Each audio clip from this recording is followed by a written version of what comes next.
They say the river Nzovu has no mouth, but it speaks.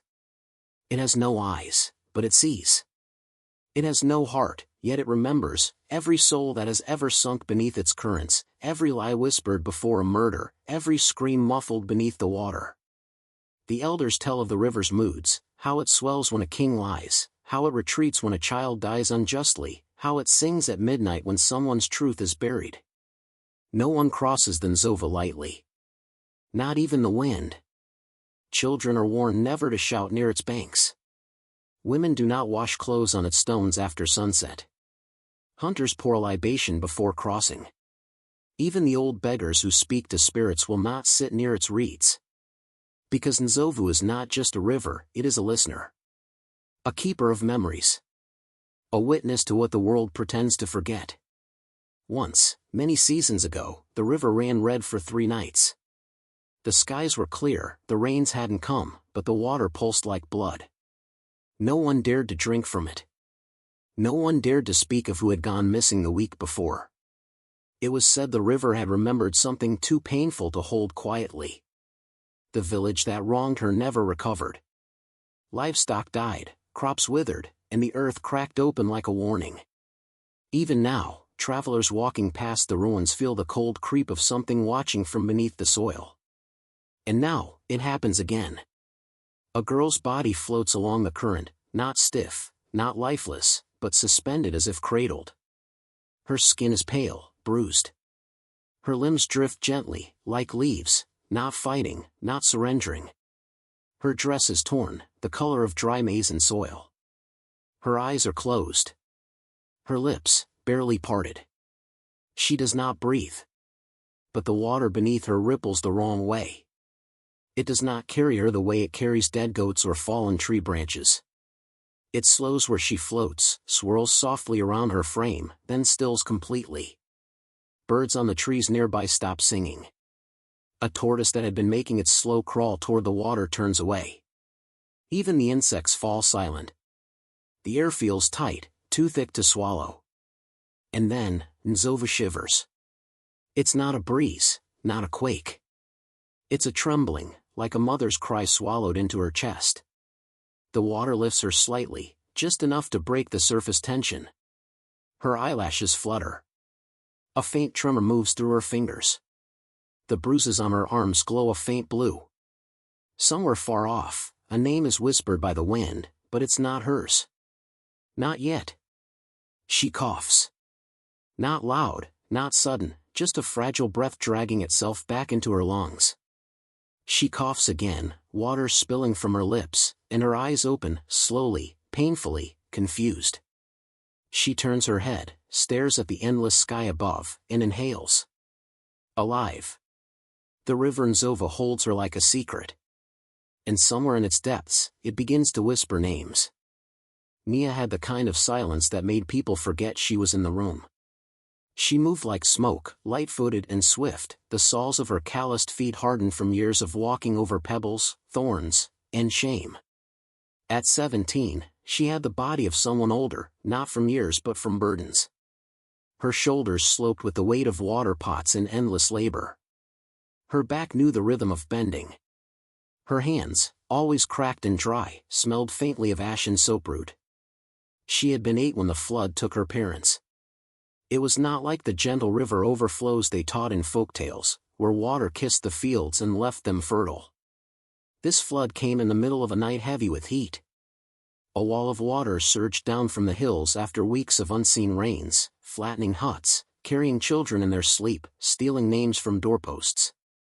Nia's mother had screamed once, just once. Her father's arms wrapped around her and lifted her above the rising water, but she never saw him again. She was found clutching the thatched roof of someone else's home the next morning, eyes wide, voice gone. Her aunt took her in. That's what people called it. But Nia knew the truth. Taken in was just a way of saying claimed for chores. She was given a mat near the cooking stones and never once allowed to sleep on a bed.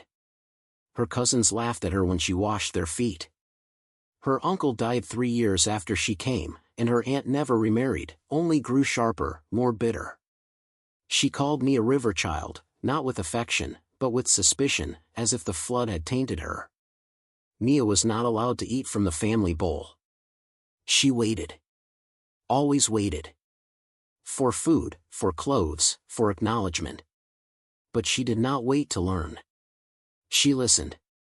Every whisper, every insult muttered under breath, every transaction made in the corner of the compound, Nia heard it.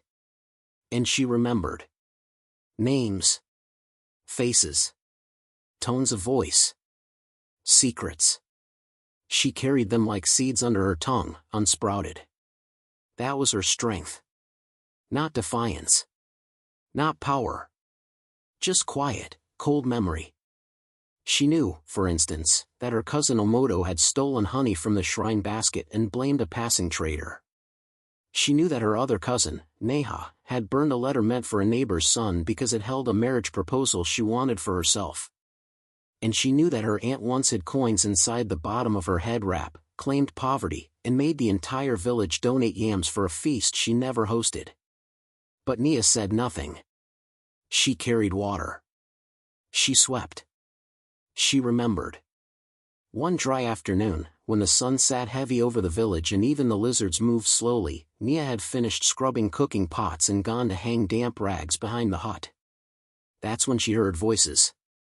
Her aunt's voice, low and sharp, speaking to someone who did not belong, a man in red. He wore a long robe, not dyed like the local trader's wraps, but rich and deep like coagulated blood.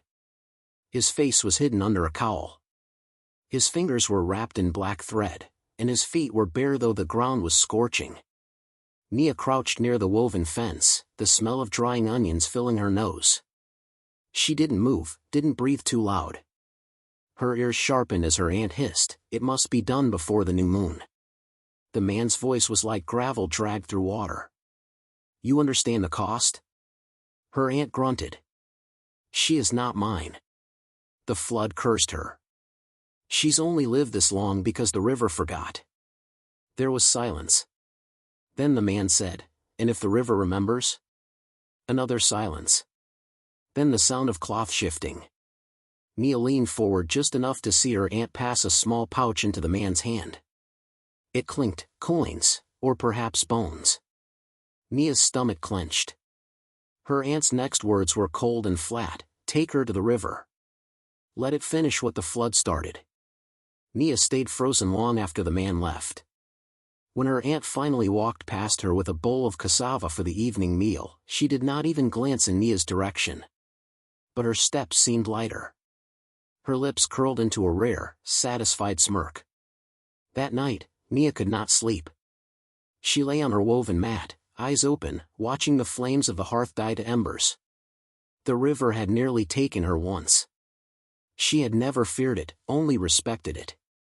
But now, her body trembled in the dark. Her breath came in short puffs. Not because of death, but because of the betrayal. Her own blood. Her own aunt. The woman who called her cursed, now wanted her returned to the water. Nia stared up at the ceiling and clenched her jaw. She remembered the red robe. The black threads. The pouch. The tone of her aunt's voice. She would not run. She would listen. She would remember. The morning began like any other. The sun rose heavy and golden, pressing warmth onto the backs of those who rose early. Birds chirped from the tree canopies, and somewhere in the compound, someone was already pounding yam. Smoke spiraled gently from cooking fires, the air thick with the scent of wood and simmering herbs. Nia was sweeping the yard when Omoto approached, his tone unusually kind. "Nia," he called, rubbing the back of his neck as if embarrassed. "Auntie says we need more firewood. Come with us. The path by the river's edge is dry now, we'll find good branches there." She paused, broom in hand, searching his face.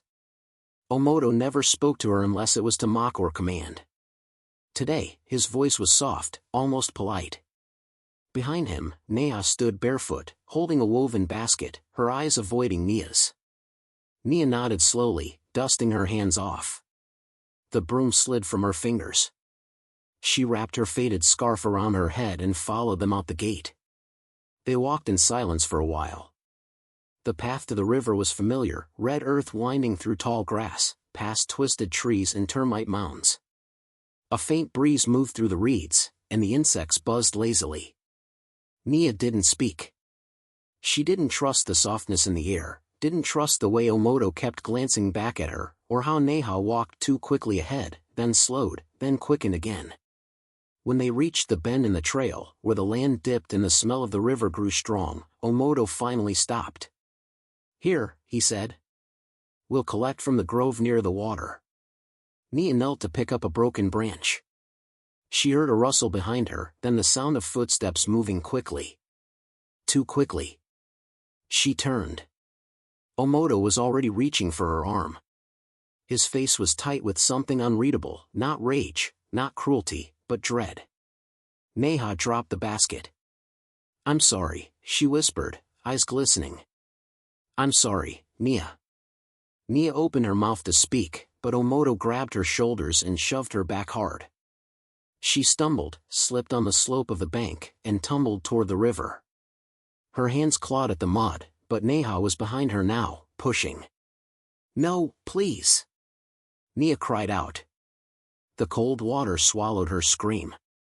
She thrashed once, arms wide, but strong hands shoved her deeper.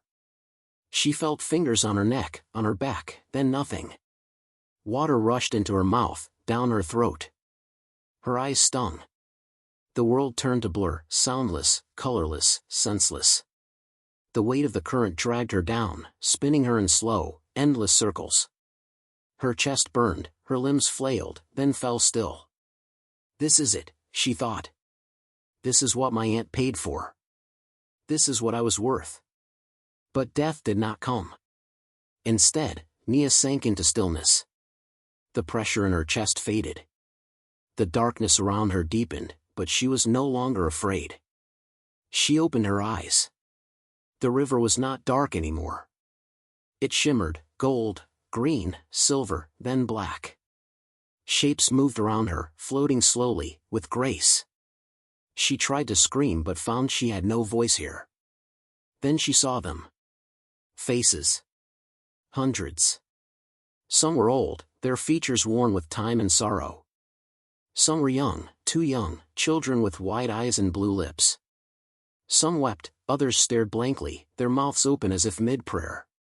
They did not blink. They did not breathe. They whispered. Not with mouths. Not with sound. But with presence. The current itself seemed to carry their names, their grief, their pain. And she understood. These were the forgotten. The taken. The ones whose names were never spoken again. The river had kept them, not out of malice, but out of memory. She was among them now, but different. As she floated, the faces turned to her, surrounding her. Their eyes locked onto hers. Some reached toward her, not to pull her deeper, but to press something unseen into her chest. Grief. Their grief. Loss layered over loss. Secrets swallowed. Names erased. And in that moment, Nia felt all of it. A mother screaming for a child no one looked for. A lover bound and cast into the water for refusing a marriage. A slave who escaped only to drown feet from freedom. A girl like her, who trusted the wrong hands. Tears burst from Nia's eyes, though she did not know how. Water surrounded her, yet the tears were real, sharp, hot with mourning not hers. The current coiled around her like a snake, holding her but not squeezing. Then something changed. The faces faded one by one, until only the water remained. But now it pulsed with light, with sound, with something alive. The river moved differently, not to consume, but to cradle. Nia's body lifted. She was rising, not swimming. The current beneath her surged upward, and air burst into her lungs. She coughed. She gasped. She flailed weakly toward the bank and grabbed a root, pulling herself onto the mud. Her dress clung to her like second skin, heavy and soaked. Her chest heaved, and her vision blurred. She lay there, shivering, not from cold, but from knowing. The river had not taken her. It had shown her. And in its grief, it had marked her. The sun had risen by the time Nia's eyes opened again, but it was not the sun that stirred her, it was the whispering. Soft at first, like the rustle of distant reeds or the hiss of wind skimming across water. Then clearer. Fuller.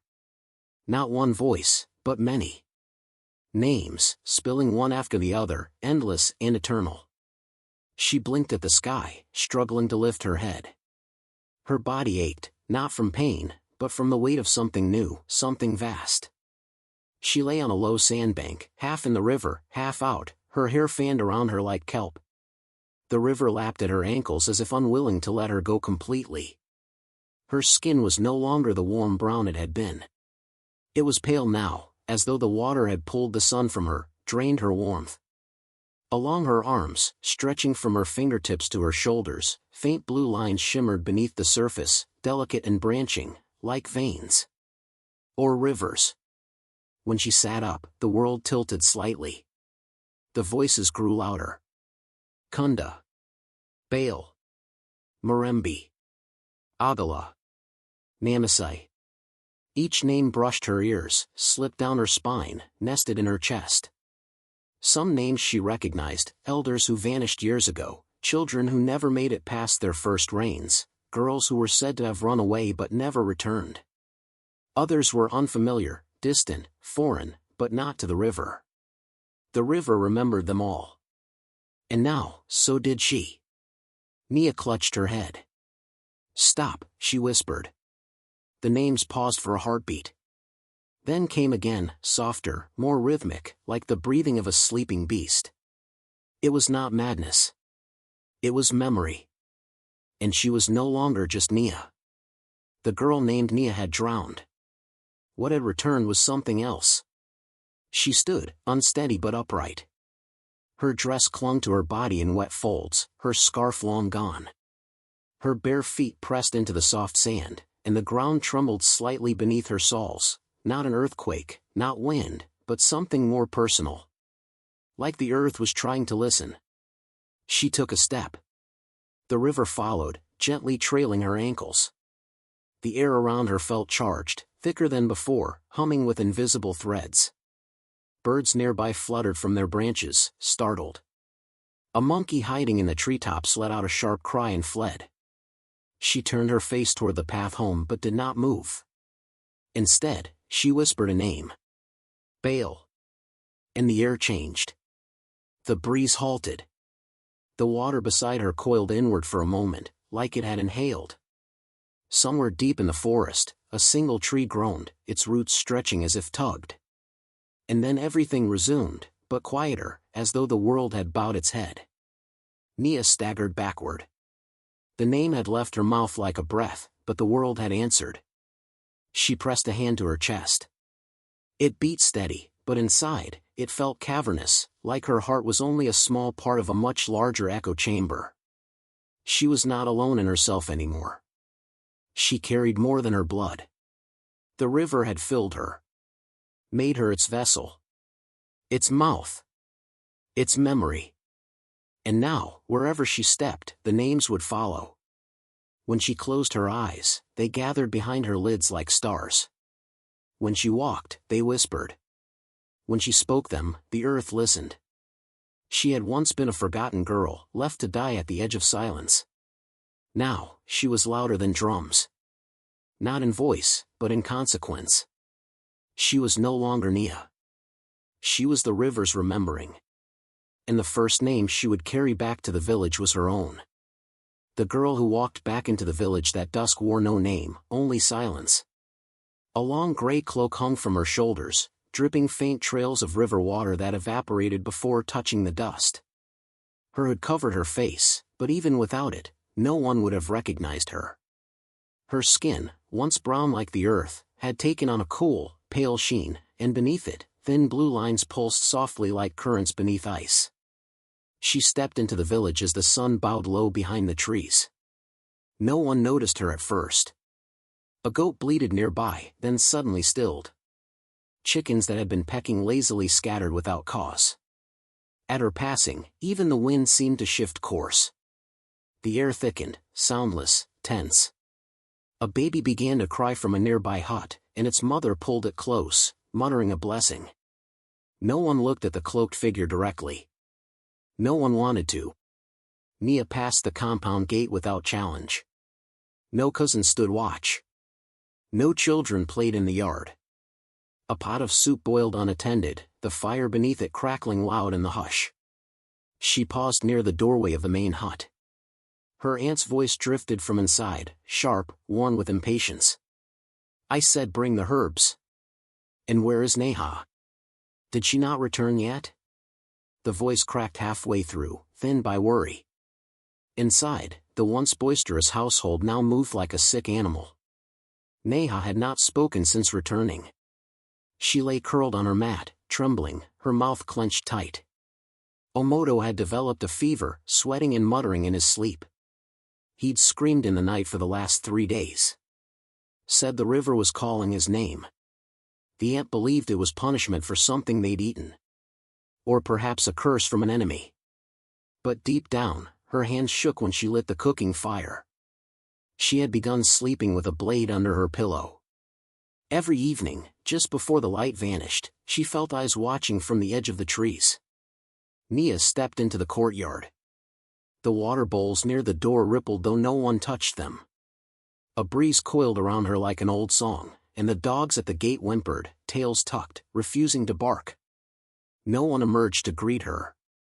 No one dared. She walked to the edge of the compound, where a worn tree stood. It had been her secret place as a child, a refuge when punishments came without reason. She sat beneath it now, still and heavy, cloaked in dusk and memory. Children peeked from behind cooking huts, whispering. "Who is she? She walks like she knows the road. I saw her feet, wet, like she came from the river. Maybe she's a ghost. She don't speak." No, she didn't. Not yet. That night, she left the compound unseen and walked to the river. The moon cast a silver light across the surface, making it shimmer like a living mirror. The water moved gently, greeting her. She knelt. The blue lines beneath her skin glowed faintly. Her eyes, hidden beneath her hood, reflected the stars. She spoke one name. Omoto. No louder than a sigh. The river responded with a soft lapping sound, like laughter from beneath a grave. She stood and walked back. In the boy's hut, Omoto gasped awake. His arms flailed. His legs kicked. His chest heaved. Water poured from his mouth, soaked his mat, dripped from his nose. "Help!" he screamed. "I can't breathe. I was under. His mother burst in, terrified. Neha whimpered in the corner. The air inside the hut reeked of dampness, like river weeds left in the sun. Omoto's eyes were wide and red. He clutched at his throat, gagging. When he saw Nia through the hut's curtain, just a passing shadow, he screamed louder than ever before. "She's back," he cried. "She's back from the water. She knows. She saw me." No one knew what he meant. But his mother did not sleep that night. She sat with her back to the fire, eyes darting toward the windows, clutching her blade. Outside, the wind whispered through the trees. And from somewhere in the dark, too close for comfort, came the sound of a girl's soft footsteps. Wet. Measured. Unmistakable. Word of the silent girl by the river spread like ash on wind. First, it was whispers in the market that someone had seen her sitting under the old fig tree, humming songs no one taught. Then, it was the mother of twins who said her baby stopped crying after she passed by. Someone claimed she spoke to water and it answered. Others claimed she didn't speak at all, only listened. But everyone agreed on one thing: since her return, the river had changed. It was said that a man who beat his wife had gone to the river to wash his hands. He slipped, cracked his skull on a stone, and drowned in knee-deep water. No one retrieved the body for 3 days. When it surfaced, there were bruises on his neck like the grip of unseen fingers. They buried him at the edge of the forest. A woman who had been silent for years began laughing at the funeral and didn't stop. Nia did not seek the village's attention. She did not demand explanations, apologies, or fear. She simply walked, softly, slowly, between the huts, barefoot, her hood always pulled low. Sometimes she sat by the river for hours. Sometimes she stopped beside a widow's doorstep and nodded once, as if hearing something the rest of the world had forgotten. It was the elders who first approached her. Old men with bones like snapped branches. Women with backs bowed from years of carrying loss. They came with names on their tongues. "Did you see Nango, my son?" an old woman asked, gripping a charm of beads he had once worn. "He drowned in the second flood. No one found him." Nia touched the beads. Her eyes closed. The river behind her rippled. "Nango walks with the water," she said, her voice quiet, distant. "He whistles when the moon is high." The woman wept, not because her son had been returned, but because his name had not been lost. Others came. "My daughter was taken in the night. My brother vanished in the war. My baby was born blue, and I buried her myself." Nia listened. And when the river whispered, she answered. The villagers began calling her Namwizi Wanzovu, the listener of the river. Some left offerings at the bank, smoked fish, carved stones, cowrie shells. Others brought tokens from the dead, old bracelets, scraps of cloth, half-burnt letters. Nia accepted them all but said little. She spoke only when the name echoed from the current, returned with weight. Her reputation grew. Strangers began arriving from nearby villages, barefoot and desperate. A grieving mother knelt before her, pressing a bundle of dried flowers into Nia's hands. "Please," the woman whispered. "My son, Dumo. He was taken in the floods 2 seasons ago. I just want to know if he sleeps." Nia took the flowers. Walked down to the water's edge. She knelt. "Dumo," she whispered. The river stirred. Then stillness. She waited longer, listening. The names within her chest fluttered like moths, but none rose. She turned back and shook her head. The woman collapsed in sobs. "Then he is not with the river?" Nia's eyes were distant. "Some are not drowned. Some are stolen." The woman clutched her own hair, screaming into the dust. And so the trials continued. Each name she spoke made her breath a little heavier. Each memory she carried weighed down her ribs like wet cloth. She was becoming full, not of food or pride, but of stories that did not belong to her. Names nested behind her eyes, whispering always. But she endured. Because someone had to remember. Then came the day when a woman arrived with too many rings on her fingers and sorrow too tightly stitched into her face. She was not like the others, her headscarf was fine, her voice commanding even through tears. "My son was 12 when he disappeared," the woman said. "We searched for 3 days. His shoes were found near the riverbank. The aunt claimed he wandered too far. But I never believed it." Nia studied her. Something in the woman's posture made the wind quiet. "His name?" she asked. "Tamri." Nia walked down to the river, her bare feet pressing into the soft mud. She stood ankle-deep and closed her eyes. "Tamri," she whispered. The response was immediate. The water darkened beneath her, swirled with sudden force. Frogs leapt from the bank. A single fish broke the surface, flopped, and vanished again. Nia opened her eyes. She did not turn to the mother.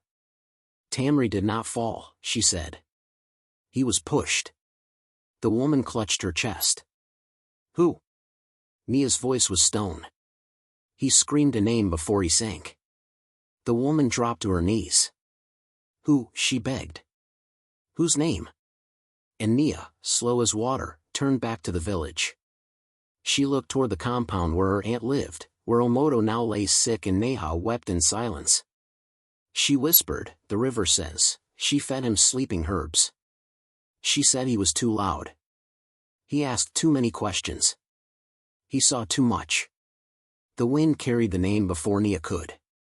The mother rose, fire in her eyes. And the villagers listened, now no longer to whispers, but to truth. The aunt's hut doors slammed shut that night. And for the first time in years, no one came to borrow salt from her. The village waited, breath caught between thunderclouds. After Nia named her aunt in the drowning of Tamri, no one dared speak her name aloud, as if to do so might awaken something worse than guilt. The river had begun to swell again, not from rain, but from something older, deeper, a knowing. That night, as dusk pulled its purple veil over the land, Nia walked barefoot across the dry ground toward her aunt's compound. The earth seemed to hush under her steps. Chickens grew still. The drums at the edge of the village fell silent without warning. People watched from their windows, too afraid to speak, too afraid to interfere. She did not knock. She stepped into the courtyard, where a single clay lamp flickered. Her aunt sat on a low stool, twisting dried hibiscus leaves in her lap. She looked older than she had before, not in her face, but in the way her shoulders sagged, as if the river had already begun to drain something from her. "You shouldn't have come," the aunt said, her voice hoarse. Nia stood still. A gust of wind swept through the courtyard, scattering the hibiscus leaves. They fluttered around her aunt's feet like red butterflies torn from the bush. "I came with names," Nia said quietly.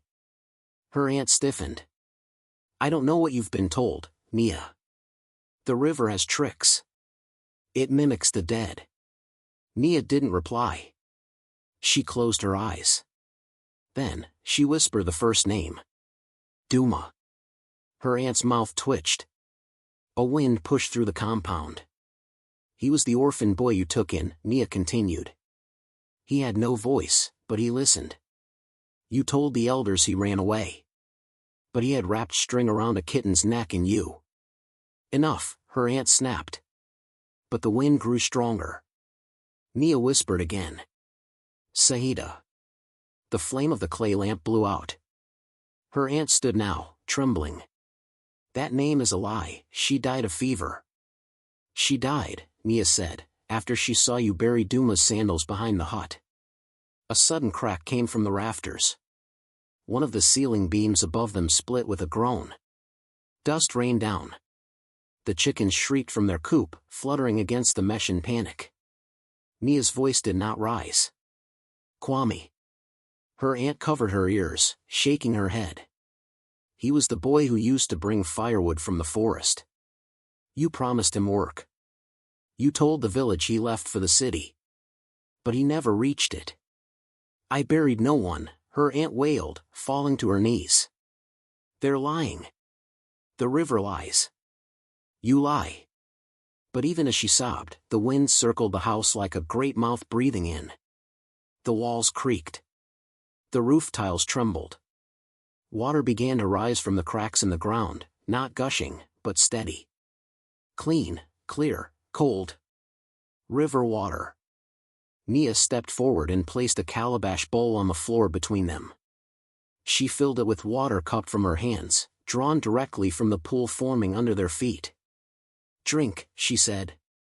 "If the river forgives, it will spare you." Her aunt's eyes widened. "You would have me die?" "No," Nia said simply.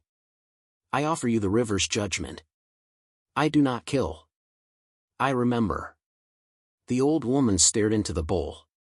"Please," she whimpered, her pride crumbling. "I raised you." Nia tilted her head, her expression unreadable. "You kept me," she said, like one keeps a fire for warmth, but feared it would grow too hot. Her aunt reached for the bowl with shaking hands. She lifted it to her lips, breathing heavily, then drank. For a moment, nothing happened. Then a drop of water fell from her brow, but instead of rolling down her face, it sank inward, absorbed into her skin like ink into paper. Her eyes blinked rapidly. She gasped. Her body trembled. Her breath stopped. Then, silence. The bowl fell from her hands, hit the ground, and rolled away, empty. Her aunt was no longer there. Not a bone. Not a scrap of cloth. Not a shadow. Only the space where she had knelt, now flooded ankle-deep in still, silent river water. Nia turned and walked out of the compound. Behind her, the house groaned again. Water seeped up the walls. The painted charms on the doorframe melted away like salt. Mud cracked, wood swelled. By morning, the house would stand like a shell, soaked, broken, and abandoned. But no one spoke of it. When the sun rose, villagers gathered in cautious silence outside the aunt's home. Children threw pebbles toward the doorway, but none dared enter. The space smelled not of rot, but of forgetting, like a name that had been spoken too often, and then not at all. No one said her name again.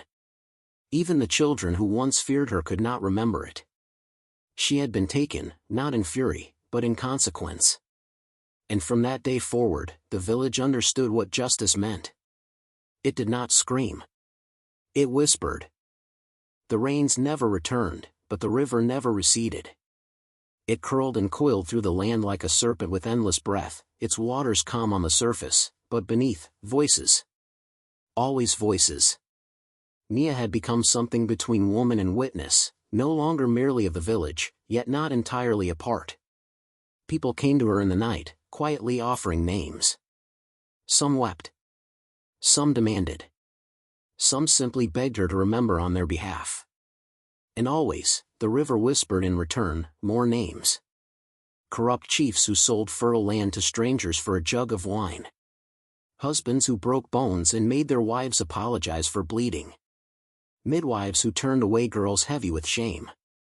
Even the priest who claimed he did not see when he had watched everything.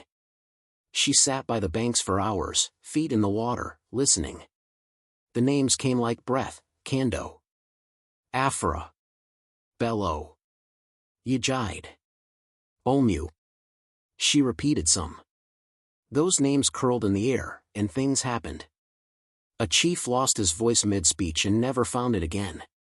A respected elder walked into the forest and returned with his hair turned white, his mind never whole again. A warrior was found in the square weeping over a child's shoes no one remembered giving him. But Nia had also begun to hold names back. She didn't say the name of the healer who once fed her when her aunt starved her, even though the river said the woman let 3 girls die during births she could have saved. She didn't speak the name of a hunter who had once stitched her cousin's foot with gentle hands, even though the river said he'd burned down a hut with someone in it during a land quarrel long buried. Some nights she whispered nothing at all. And the river began to pulse with impatience. One evening, as the sun sank into blood-red clouds, a man approached her by the riverbank. He was lean and tired, with eyes that had once been proud. His name was Toma, and weeks before, the village had turned on him after a child claimed he had done what he hadn't. The child later confessed, but by then, Toma had lost everything. He knelt beside Nia. "You spoke no name when they came for me." Nia looked at him, uncertain. "I never heard your name," she replied quietly. "No," he said. "But you heard others. And you chose which to echo." He held something in his hand, a carved figurine, cracked at the base. "My daughter made this before she died. She's the one who saw you in her dreams, told us you were justice." "I am not justice," Nia whispered. "I am only what the river remembers." Toma turned to the water. "And what does it forget?" She said nothing. The wind was still that night. Even the frogs didn't sing. Then the river did something it hadn't done before. It rose gently. Only a finger's depth. Just enough to catch the moonlight on its back. Nia leaned forward, drawn by something she hadn't noticed before. A shape in the ripples, faint, silver blue, delicate as breath. At first, she thought it was a trick of light, some drift of cloud over water. But the name formed clearly. Nia. Her name. Her own. Her breath caught. Her mouth dried. Her hands trembled. She stared into the water as if it had opened a new mouth just for her. "What does it mean?" she whispered to no one. But she already knew. The river did not forgive. It kept every story. Every silence. Every choice. Even hers. She had let names fall away. She had let mercy interfere with memory. She had turned her face from the truth when it came in familiar clothes. She had decided, and that was the sin. Toma saw her expression change. He followed her gaze. When he saw her name in the water, he did not speak. He only nodded slowly, and then rose. He left her there. That night, the river did not whisper names. It only held her name steady in the ripples, like a question that had no answer. And Nia realized something. The river did not want a priestess. It wanted a mirror. And mirrors, once broken, cut everything they reflect. The night sky was neither dark nor bright, just endless. A colorless stretch of silence. Nia walked alone, barefoot across the path that led to the riverbank, her shadow stretched behind her like a worn-out tail. She carried nothing. No calabash. No questions. Just a heart swollen with too many names and a head that refused to rest. She knelt at the edge, where reeds had grown thick and tangled, where she once heard the world unravel in whispers. The water shimmered, low and quiet, like it had been waiting. "Why did you spare me?" she asked, her voice steady. "Why show me my own name, and not take me like the others?" The river answered not in sound, but in sight. The waters swelled. They widened. They rippled outward like a breath drawn from the very bones of the land. And then they showed her. Not a name. Not a crime. But a memory. Two figures appeared beneath the surface, their outlines soft but glowing. A woman bent over a child swaddled in cloth. A man at her side, holding a spear, but not in defense, in fear. A storm howled in the distance, lightning flashing against the edges of their world. The flood had come that night. And as it did, her mother, Nia's mother, placed her into a gourd lined with feathers and palm leaves, whispering a single word again and again. Nia. Nia. Nia. She didn't say save her. She didn't curse the flood. She only gave the child a name, like an anchor, like a spell. And pushed the gourd into the water. Behind her, the house collapsed. And the river swallowed both her parents. Nia's tears didn't fall like rain. They fell like release. The vision dissolved. The river returned to its natural shape, and the air no longer whispered. There was no wind, no hush of secrets coming or going. Just the river. Still. Breathing. Watching. Nia leaned down, cupped water in her palms. It did not sting. It did not burn. It did not speak. She drank. And as she did, she felt the names inside her, all of them, dissolve like sugar on the tongue. The chiefs. The husbands. The lost girls. The cruel, the kind, the forgotten. Gone. She dropped her hands to her lap. And waited. But the river said nothing more. Just one name remained, steady in her chest. Like a drumbeat. Like the only root that had survived the flood. Nia. She smiled. Not because she was victorious. But because she was free.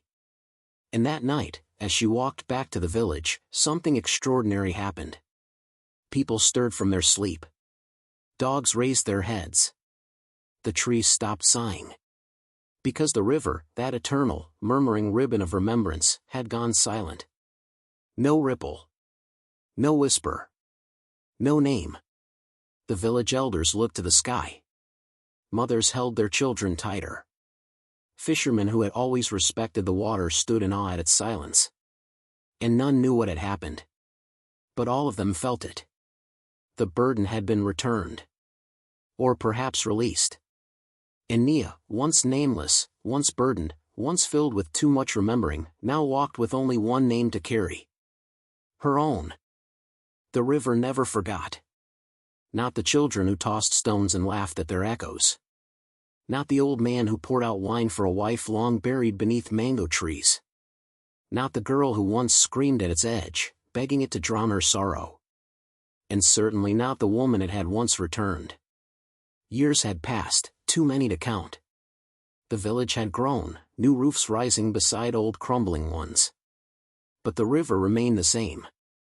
Curving like a scar across the land, steady as breath, as memory. And on certain evenings, when the mist curled over the reeds and the sun dipped low enough to paint the sky in rust and gold, a woman could be seen walking along its banks. She was veiled. Always. Her robe long, its hem trailing through the water and sand like a brush painting forgotten stories. Her steps made no sound. Her humming, soft, circular, like a lullaby no one remembered learning, floated just above the current. The children dared one another to follow her. Ask her your grandmother's name, they'd whisper. She knows it. She whispers it if she trusts your heart. But if you've lied, or hit your brother, or stolen from your cousin, she won't whisper. She'll let the river do the talking.